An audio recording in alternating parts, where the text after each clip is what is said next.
Hello and welcome back. I'm going to do another video on Chrono Conquest, the Timeless Adventures. Doubly so since my Minecraft video isn't working. Fair warning, it cuts off abruptly due to two crashes in a row. Very annoying, but I'm cutting it together anyway. What I'm wanting to go over today is a little bit of the vital statistics and a bit about the playable races. I'm using my out-of-date freaking guide of creation. There's a lot of things that have changed, mostly anything that has to do with what era is listed. Most of the rest of it is fine. But let's get into the vital statistics. There are 9 in CCTA. Upper body strength, lower body strength. Every gaming system has always just done strength as one thing, and that's not very genuine to the way the real world works. For instance, my upper body strength, personally, has always been kind of crap. The only reason I worked good as a mover back in the day, or labor worker, is my lower body strength. So I've decided to split the two up. Let's see, it's way down here, but it's not that far down. A little further up here. These are my tables for all of them. Let's see. The upper body strength, lower body strength, appearance. I don't have much measuring for appearance right now. It's mostly just a bonus to your charisma. Appearance very much being your looks. Charisma being how well you interact with others. They are different statistics, but pretty well linked. Pretty privilege is a thing. Dexterity, you could also say that this is manual dexterity. It's all about your fine motor skills, being able to do things with your hands. Range combats also is part of that for hand-eye coordination. Agility is your gross motor skills. It's any of your melee, acrobatic skills. Even initiative is partially taken from your agility. Constitution, we all know what Constitution is. It's your toughness. Intelligence quotient, the IQ, is a measure of your reason and logic. Number of languages, skills, and ether are all affected by it. Intuition, your gathered knowledge and ability to understand before reason. This will modify your senses, initiative, your mental saves, and you require an intuition of 80 or higher to sense the ether and therefore use any arcane magic. And charisma, we've already covered when I was hitting on appearance. Very much how you interact with people, how good you are at it, your persuasion skills, and all things social are born from this statistic. I enjoy tables. I tried to get these fairly balanced, and I hope I did a good job. Looking at the upper body strength table here, it goes from 1 to 200 as the maximum for mortals. You have your damage modifier from your upper body strength and your encumbrance group. This is added together with lower body strength encumbrance group to be able to come up with your actual encumbrance. Like I said before, I'm trying to go for a lot of realism here while still keeping it gamified and fun. With a little bit of knowledge of the vital statistics. Lower body strength, by the way, increases your movement speed or decreases it if you're weak. So let's go look at the different species here. True elves, which it's just elves. Like elves before magic is essentially what they are. We've already got over them a little bit. They're pretty classic. their upper body strength and lower body strength, not terribly good. They are very good looking people, very agile, and fairly intelligent as well. IQ, intuition, and charisma. The, what would you call these? Derived statistics? Well, no, they're not really derived. They're rolled as well. 10 plus 2d4 for your health, 16 plus 3d4 for fatigue. Fatigue will be fun. We'll cover that at some point. And ether is your ability to use magic. The asterisk here being that A, this is the first era. Magic hasn't been given to mortals yet. And B, to be a true elf, you can't use magic. That's the distinction between the true elves and the cursed elves. Something else that I've done here is, when you're setting up your character, this is going to be your maximum. Is going to be, I think I said it at 120 plus or minus your modifiers. So maximum upper body strength is 100. This is why an elven bow is different from other bows. It requires a lot of upper body strength to use a bow, and that's why I've never quite agreed with elves being amazing archers. I mean, if they're using a bow with less pull, perhaps, which is what I gave them. But also we've got the senses. The top 5 are the 5 senses that we learn about in school, the ones that everybody knows: vision, hearing, smell, taste, touch. We have a lot more senses than that, and I could figure out ways to mess with all these, so I put them in. Balance, temperature, proprioception. That's going to be a confusing word for some people. If you're able to close your eyes and touch the tip of your nose with the tip of your finger, you have at least a normal, or written here, 0-0 proprioception. 0-0 is like human baseline.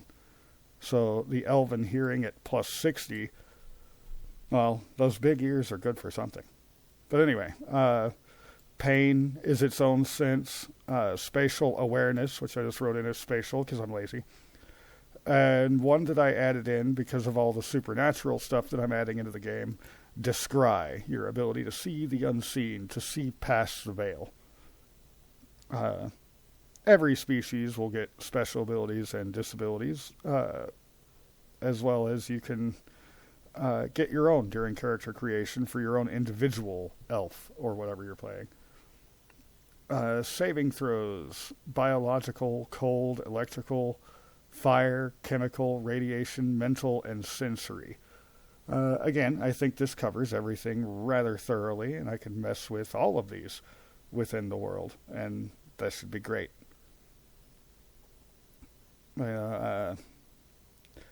Physiology. As medium creatures, the true elves stand roughly 5 to 6.5 feet tall. They have fine, angular features and tall, thin bodies.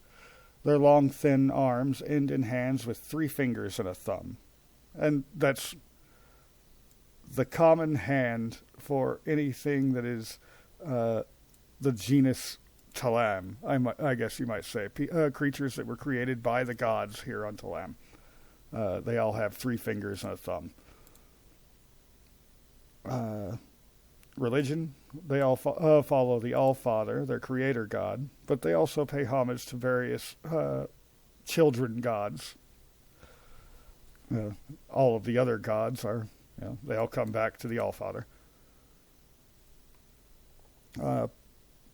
Politics, let's not worry about that. Okay, so that's the true elves.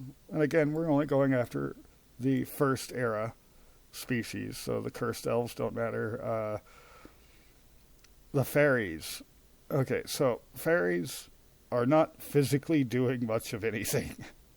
At least not laying any hurt down. But that's because they are 1 to 4 inches tall. Look at them as terrestrial angels created by the All-Father, or Dagon, which is Mother Talam, and Aurora, the sky goddess. The three of them are the ones who made the fairies. And fairies are quasi-immortal. Let's see. Did I write that in here? I did somewhere, but yeah, whatever. There are no means by which a mortal can permanently kill a fairy. They will live until they decide otherwise. This doesn't mean they can't be killed. They'll just be reborn within 8 months, 1d8, and grow up in 6 months to have all of the same skills and knowledge they did before they died. They only truly die when they decide their time is up. So, in that, they're a little broken. You wind up with a suicide character, but you're diminutive.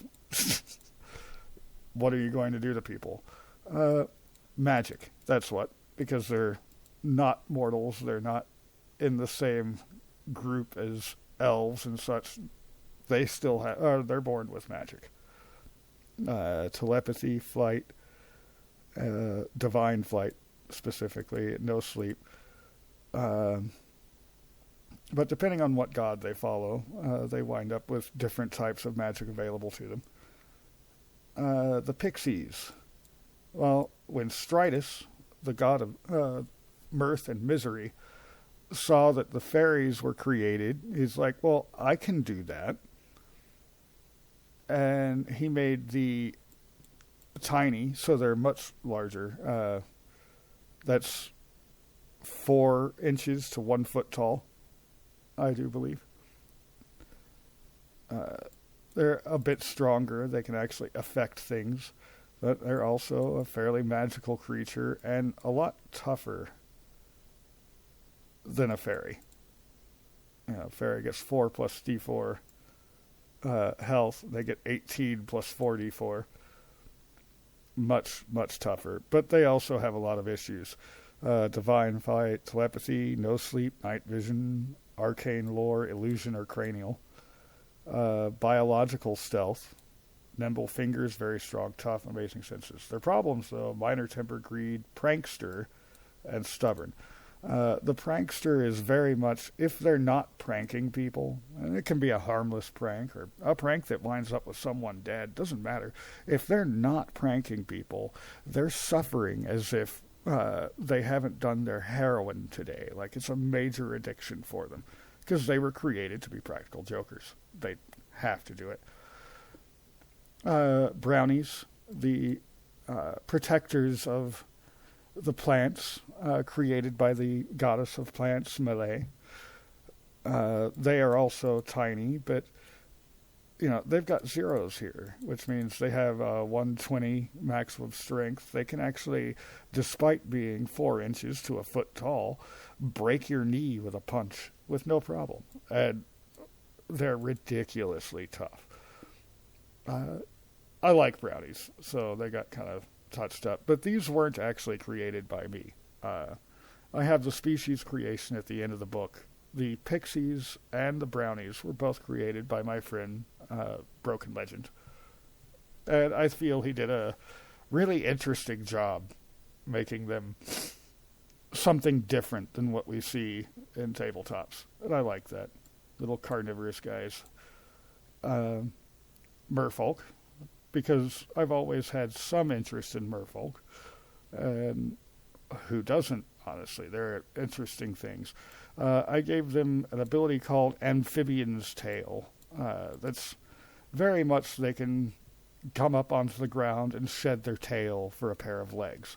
That way, you're not playing a merfolk in a party and stuck in the water while they're going into a dungeon. You can get out of the water. It just takes all of your fatigue to transform one way or the other. So you're laying there unable to do anything, in pain for a little bit. It doesn't take your health, but, if you've sprinted half a mile, you know what kind of pain I'm talking about. The centaurs, the second strongest species that I have written for the game. They are, however, I believe, outright the toughest with their high constitution. I could be wrong, but really tough, fun creatures. My headset is just randomly turning off on me, which is hilarious. Okay.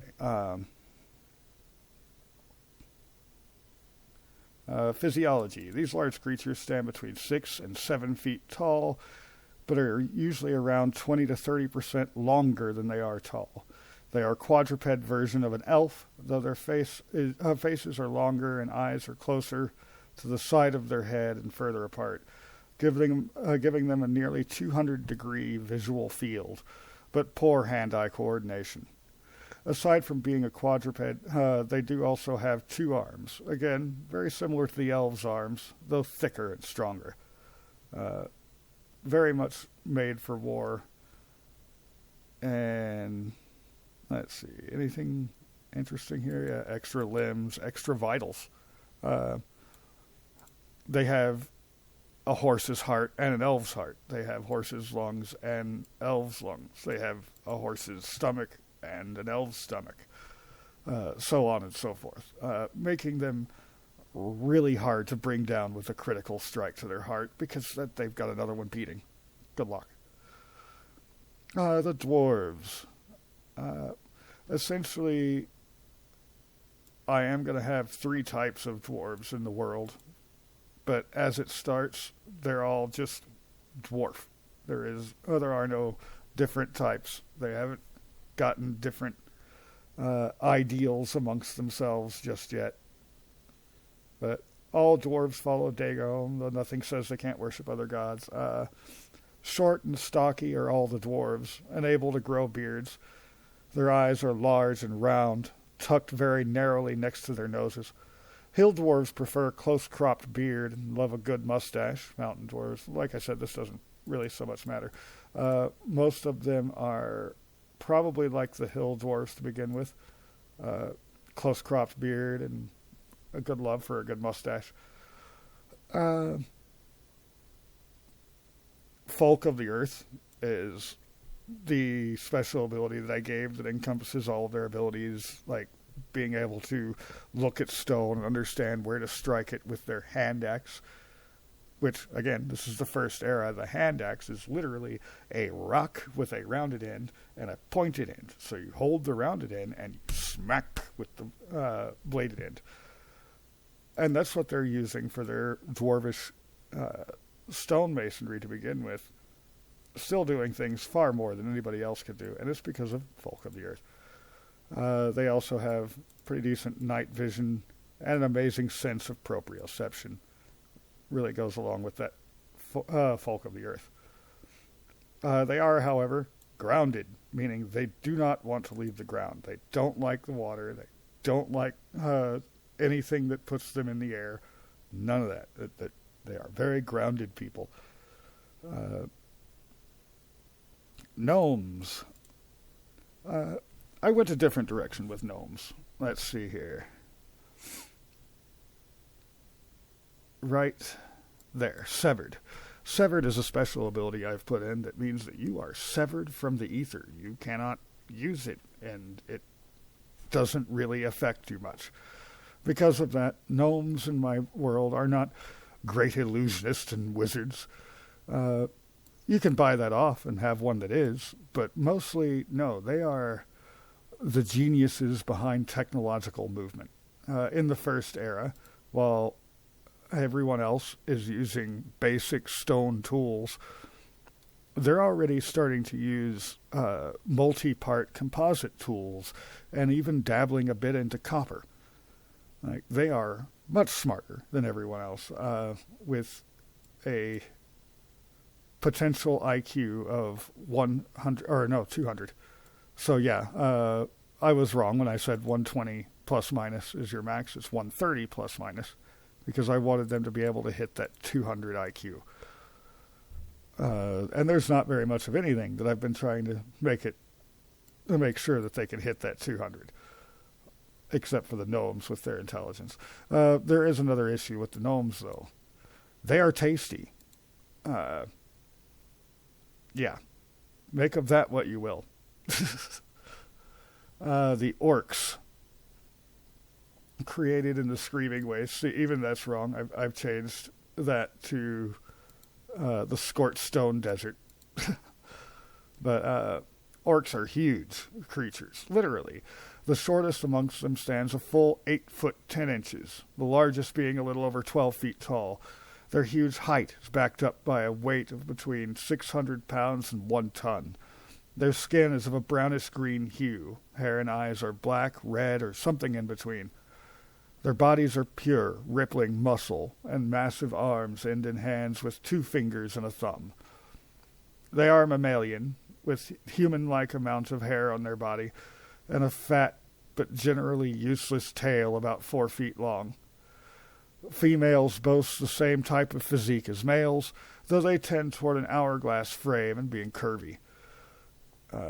Which is by way of saying that, despite orcs being as they are, they're not ugly in this.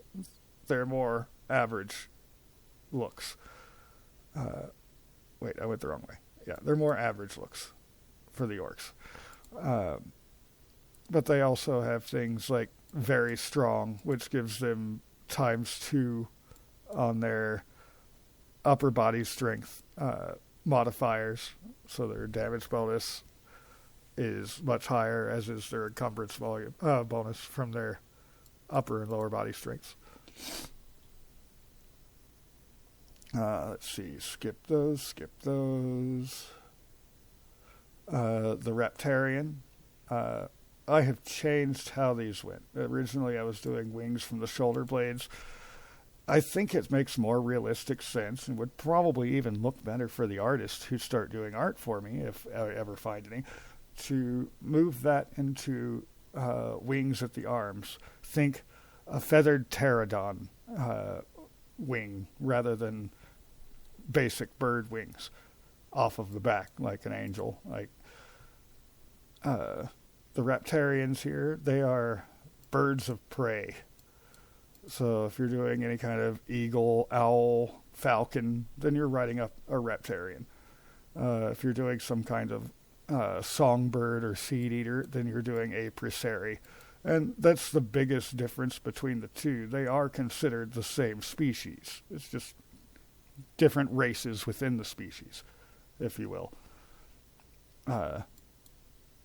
Let's see. Both of the birds are pretty good looking.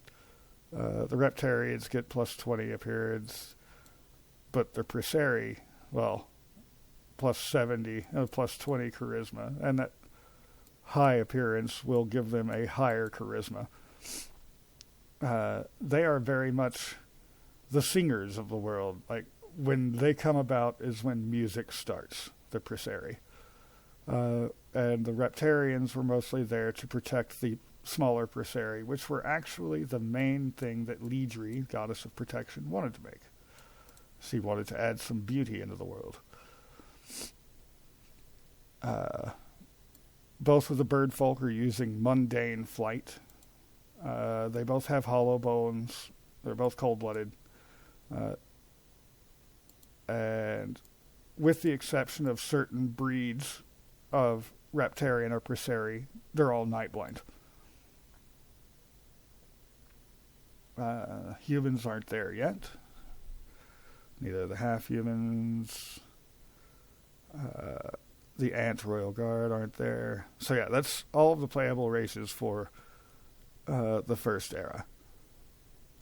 The elves, the dwarves, the centaurs, the orcs, the bird folk, and of course the fairies, pixies, and brownies. Now, fairies, pixies, and brownies, they are the oddity in all of this. For all of the first era games, I'm wanting to have homogenous parties because they're not intermingling between other species yet. The exception is fairies, pixies, and brownies. It's really hard for fairies to do a homogenous group because they kind of screw off and go do their own thing. They're more interested in other people's than they are their own people. So you can slot a fairy into any group. Same with pixies. They can slot into any group, though they do have a city, paradise, that's on the map, but I didn't talk about it because, well, none of the other species know it's there. And the brownies. Brownies also can be slotted into any kind of party, though I do prefer that they be slotted in as pairs because of where I borrowed the idea of using brownies from. I just think it makes more sense. Yeah, I've rambled on for a good 25 minutes now about all this. I think this was a good video for this one. Until next time.